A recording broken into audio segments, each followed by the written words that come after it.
Hello everybody, welcome back to the channel. This is MTG Ghoul Dude, and today we're going to start a 3-part series on archers. I know it's not a very popular tribe, but you know what? We're in the Thanksgiving month, and I figure why not highlight some of the better hunters of the Magic world, starting out with the archers. Starting out off with Elvis Archers. For 1 and a green, it's a 1-2 with first strike. Just a regular elf. Deavant Archer. I don't know how to say that. I wasn't playing Magic during Legends. But for 2 and a white, it's a 1-2, and you can tap it. Deals 1 damage to target attacking or blocking creature. Not bad. Especially if you give it Death Touch. Lady Cagliari. Caleria? Something like that.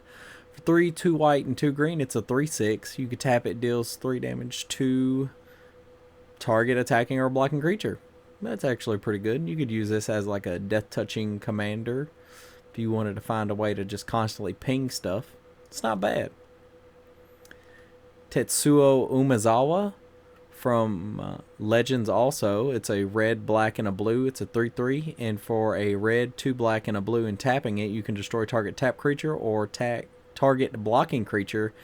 You may not target a enchanted creature. Yeah, that's what it says. Man, that is some wild art right there, though. I actually kind of like it. Torowaki.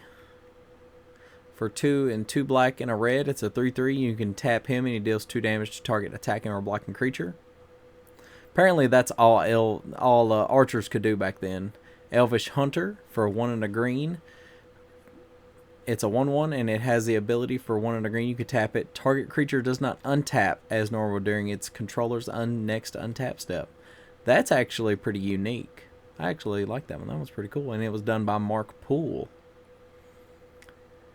Centaur Archer for 1 a red and a green. It's a 3/2. You tap it, deals 1 damage to target creature with flying.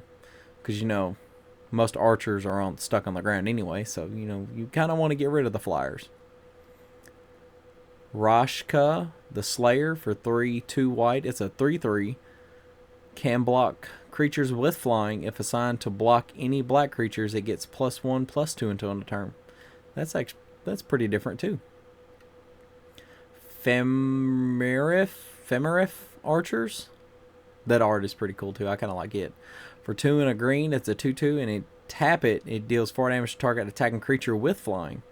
So it can only target flying attacking creatures, but there are some what is it? The legacy weapon that gives creatures flying. You could just give it flying, and now guess what? It's a flying attacking creature. Just go on ahead and ping it down. It's not bad. There's some synergy there. Joriel Centaur. For 1 and 2 green, it's a 2/2 with flanking. And do not get me started on how to just what flanking is, because I don't even know. It's like banding. It's one of those abilities that you know it's there, but nobody wants to play it. And it cannot be the target of spells or effects. So it has hexproof or maybe shroud, depending on how they put it. Longbow Archer for 2 white. It's a 2/2 with first strike and can only block creatures with flying. That's different. Keen-Eyed Archers for 2 and a white. It's a 2/2 and it can block creatures as though it had flying, because intercept is a different kind of word. We don't use intercept anymore. But, you know, it's not bad for a 3-mana creature. Mounted Archers for 3 and a white. It's a 2/3 and can block only creatures with flying, and it can block an additional creature this turn for a white. That's actually pretty cool.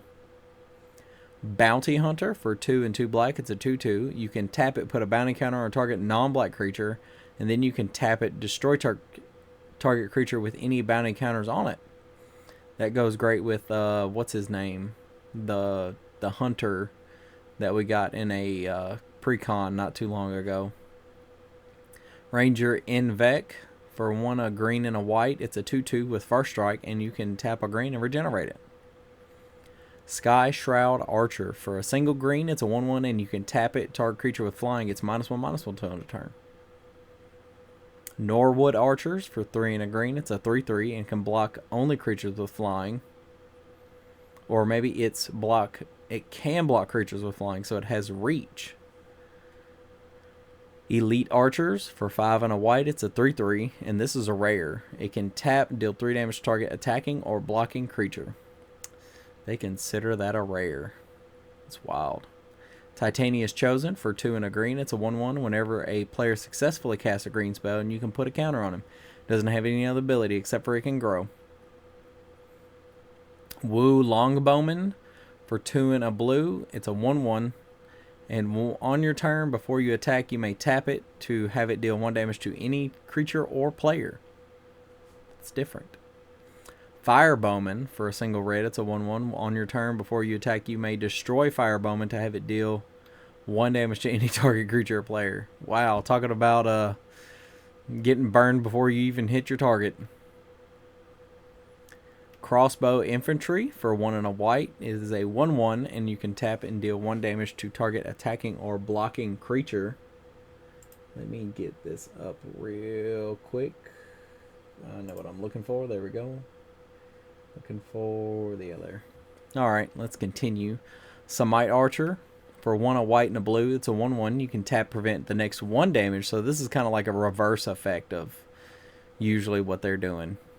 Damage dealt to target creature or player this turn, and you can tap it, and you can also deal 1 damage to target creature or player. Huh. Neat.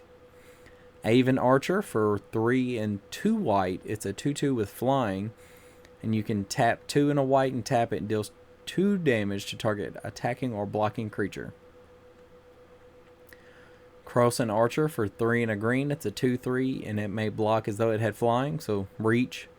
And for 1 green, you can discard a card from your hand, and it gets +0/+2 until end of turn. So it becomes bigger the more cards you discard from your hand.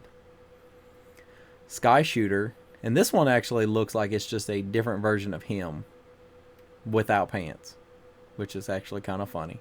And he's shooting down an Avon, that artist. Wild. For 1 and a green, it's a 1/2, and it may block as though it had flying, and you can tap it and sacrifice it, destroy target attacking or blocking creature with flying. Wow, that's pretty good. I mean, you're attacking with your Ur Dragon. Yeah, I'm gonna sacrifice my Sky Shooter and destroyed.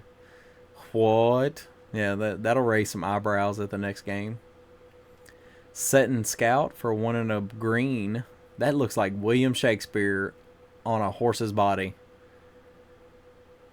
Oh my gosh, that is crazy.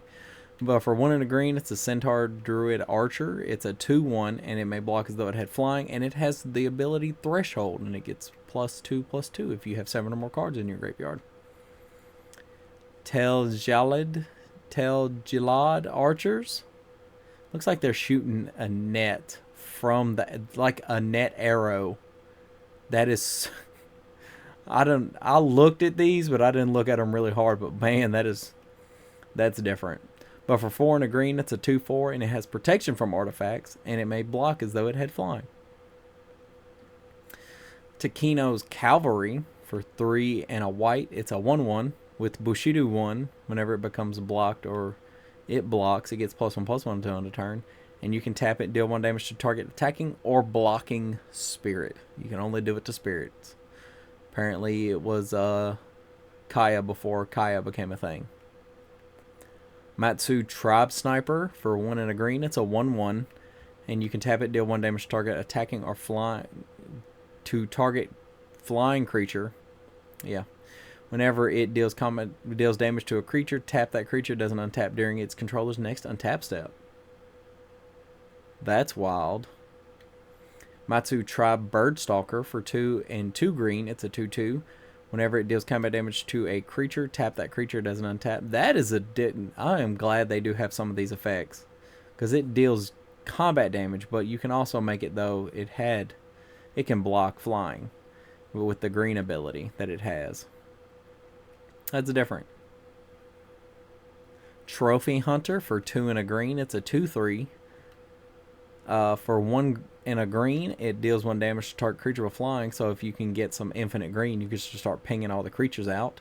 Whenever a creature with flying dealt damage by a trophy hunter this turn is put into a graveyard, it gets a counter. Huh. So if you give it a Basilisk Collar, it deals 1 damage, you gain a life. It's pretty good. And then we come to our last one, all the way in the City of Guilds. I think that one is. I can't remember the set, but it's Selesnya Sagittars. I don't know. For 3, a green and a white, it's a 2/5. And it can block as though it had flying, and it can block an additional creature. But that is going to be it for today, everybody. Stick around and you will see part 2 and 3 in the next coming weeks as we go through this wonderful holiday coming up.